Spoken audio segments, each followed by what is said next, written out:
Somos los tres tipos y estamos en este evento que es los encuentros cercanos con los tres tipos. La idea es generar un espacio de encuentro cercano con los autores, tener un tiempo para preguntar acerca de las cosas que están haciendo, cuáles son sus nuevos proyectos.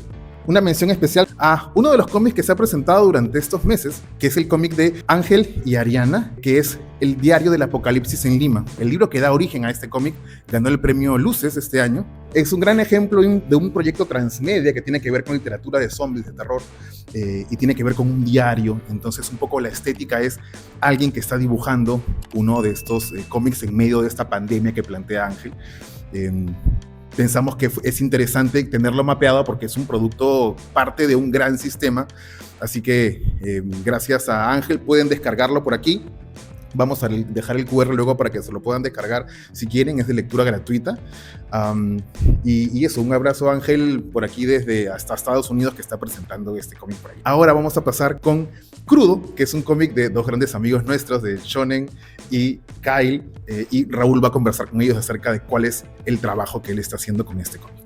Gracias a ustedes por haber aceptado la invitación para hablar de este cómic. Lo leí en la semana, está muy paja. Es un cómic distópico, sí, distópico, con un gran contenido gore, porque es muy crudo, como su propio nombre lo dice.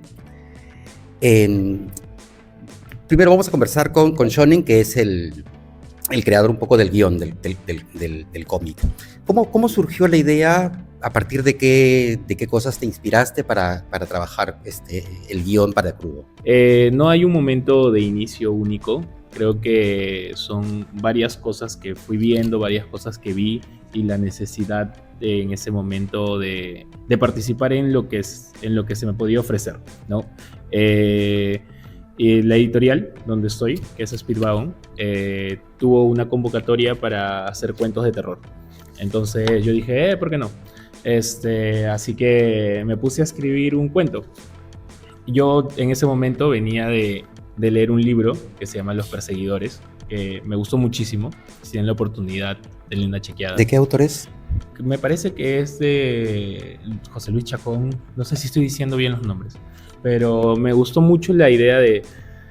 Pasa que a mí no me gustan mucho las historias donde los giros, o sea, donde el personaje principal es su propio leitmotiv. O sea, como que me generan un poco de ruido. Entonces, pero sin embargo, en Perseguidores me gustó. Entonces dije, qué chévere, sí se puede. O sea, no es que no me gusten, es que no había visto algo que me gustara hasta ese momento. O no estaba desarrollado de una manera adecuada, quizá. Sí. El punto es que me quedé con eso y comencé a escribir sobre una obsesión. Entonces comencé a darle vueltas a sobre qué podía escribir. Y como venía de trabajar en Beyonders y el Cyberpunk estaba presente, dije, bueno, escribamos un poco más sobre Cyberpunk, que tiene muchas más maneras de mostrarse que solo con la acción o con los avances tecnológicos. Entonces, recordé una película que vi hace tiempo que se llama Takeshi the Iron Man, que es la primera película de Cyberpunk, y al mismo tiempo es una película de body horror, ya que es una persona que se va implantando chatarra en el cuerpo, no vive como en un basurero y se implanta chatarra. Entonces, me gustó mucho y quise tocar este punto desde Lima, y poco a poco en el cuento, cuando ya quedó, que hay personas que me dicen que leen el cuento y les gusta más, y hay personas que me dicen que leen el cómic y les gusta más el cómic. Pienso que las diferencias entre estos dos formatos era que en el cómic me podía dar cuenta, ya cuando Kyle dio vida, que la soledad era un elemento muy presente. Entonces era un elemento que al final terminaba siendo una consecuencia de la distopía, como automatizar todo, estar conectado a una red. Cada vez es como que estás más aislado y hay más pantallas entre tu interacción y la otra persona.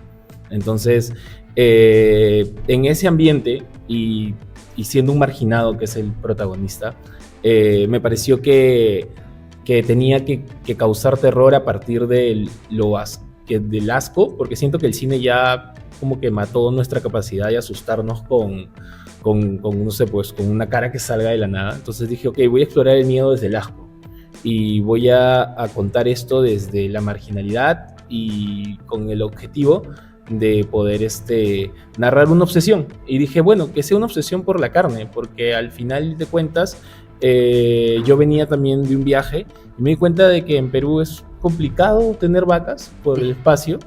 Y dije, oye, cada vez hay más personas, ¿no? Como que la pandemia la ganamos, hay más humanos en la Tierra. Entonces dije, pucha, en un punto no va a haber dónde poner vacas y la gente no va a poder comerla. Entonces dije, ok, desarrollemos una obsesión, vinculémoslo con un recuerdo también que es medio tabú.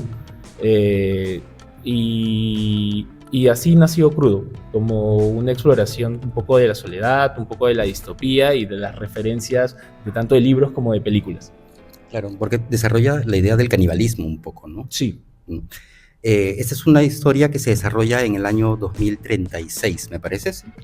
Sí, creo que es un poco más. Es un poco 2064, me parece. Sí.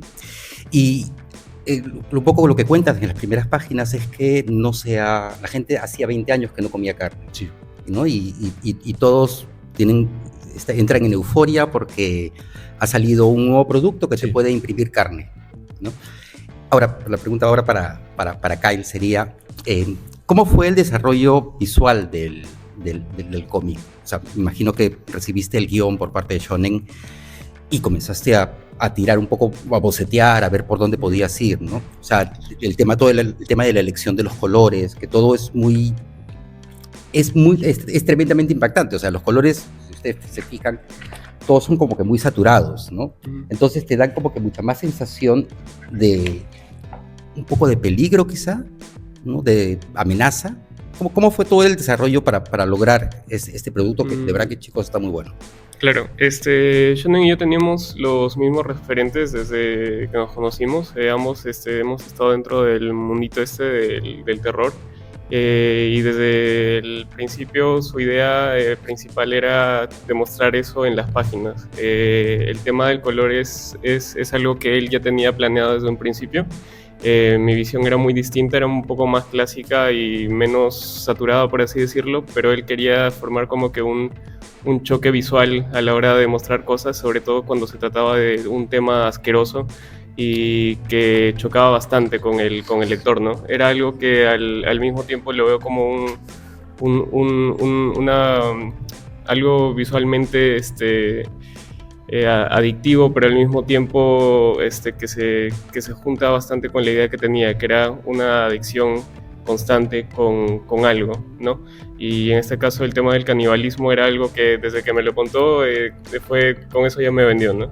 Con eso ya dije, ok, sí quiero dibujar esa cosa porque me encanta dibujar ese tipo de cositas. Así que fue la puerta estaba abierta en el sentido creativo.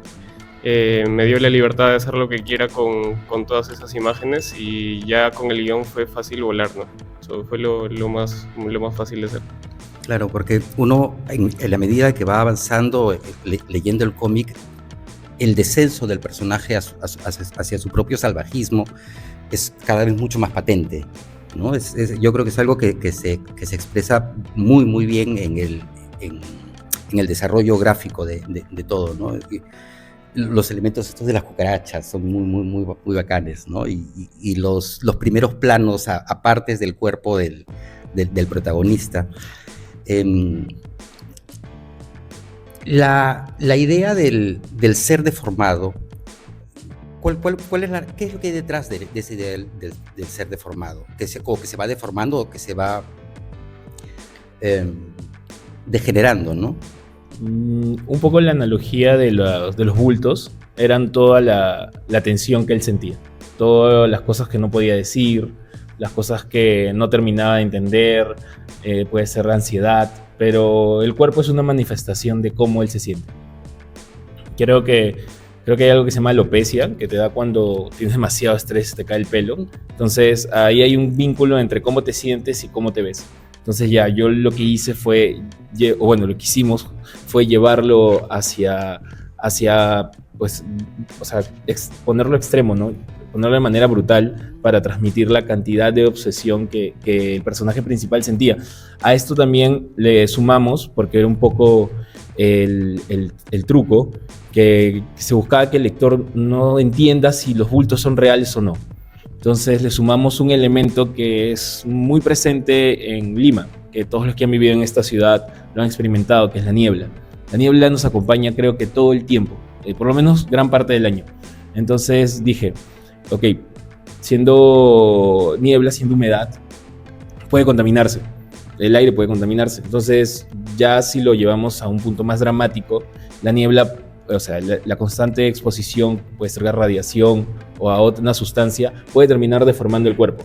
Entonces ahí estaba el juego donde el lector no sabía, oye, ¿esto le está pasando en su cabeza o es que la niebla está afectando al personaje?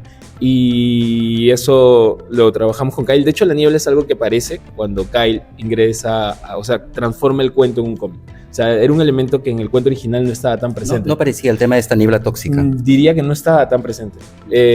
Pero, sin embargo, al ya mostrar, en vez de solo imaginar, porque en el cómic, pues tú puedes, como un ejercicio de animación, más que en la lectura es como de imaginación. Entonces, como ya lo ves, tienes espacio para poner más cosas. Y pusimos la niebla y cada vez que avanzas en el cómic puedes ver que la niebla está más presente, más presente, más presente. De hecho, el personaje principal toma la decisión de vender el filtro de aire de su casa para conseguir su objetivo. Entonces, con eso es como ya, tú te das cuenta que esta persona está mal. Claro, sí, totalmente. Uno cuando comienza a hojear el cómic siente, yo creo que cualquiera que comience a revisarlo, siente un poco la sensación de claustrofobia en el personaje, porque tienden a ser como que planos muy cerrados todo, y eso te da la sensación de encierro, ¿no? Y esa lectura más bien introspectiva del personaje decayendo y degenerándose, ¿no? Y esa ambivalencia de la cual tú hablas justamente, de que no tiene, al lector no le queda claro si es que esos bultos o deformaciones son reales o son una mera percepción del protagonista. Kyle, la forma de armar las viñetas, o sea, tiende a ser todo como que muy fragmentado, sin embargo se siente una articulación, o sea, hay una forma, creo, muy elegante de leerlo a partir de la forma en la cual están distribuidas las viñetas. ¿Eso fue un trabajo en conjunto? ¿Fue una elección creativa por parte tuya? Yo diría que sí. Desde el principio en el guión, por sí la libertad era súper grande, pero la imagen y la idea de cómo se tenía que narrar las cosas para que se entienda bien fue un tema conjunto. Yo me encargué de hacer los thumbnails sin tener que cambiar mucho la idea por la que quería ir shonen. Sí que experimenté bastante con algunas cosas, pero al final lo importante era que se entienda, que es algo que se tiene que tomar en cuenta en todo tipo de historia realmente, y es algo que ya he ido aprendiendo a lo largo de los títulos que he sacado. Y lo genial de las colaboraciones es que son como que un empuje a arriesgarme a hacer cosas que no suelo hacer.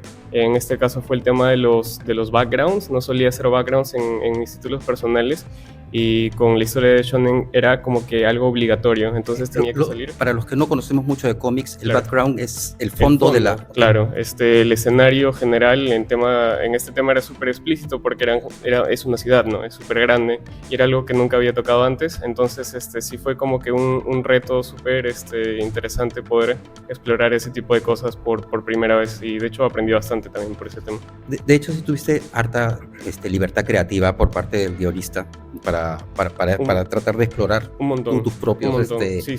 tus propios lenguajes, ¿no? Claro, sí, Shonen sí en esa parte siempre ha sido como que súper abierto a las ideas que tengo y a las recomendaciones también, que es algo que se agradece bastante, porque no se suele encontrar con ese tipo de guionistas que te dan como que esa libertad, ¿no? Te dicen, toma el guión y haz lo que tú quieras, ¿no? Diviértete, que quede chévere. Claro. Y eso es lo paja de trabajar con Shonen, que siempre está como que abierto a traer nuevas cosas a la mesa. Estuve revisando también algunos comentarios que habían en internet y te pedían que hicieras más historias en este mismo universo. O sea, que daba pie para como que historias paralelas, como spin-off de este cómic. ¿Está entre tus planes expandir el universo que has creado aquí?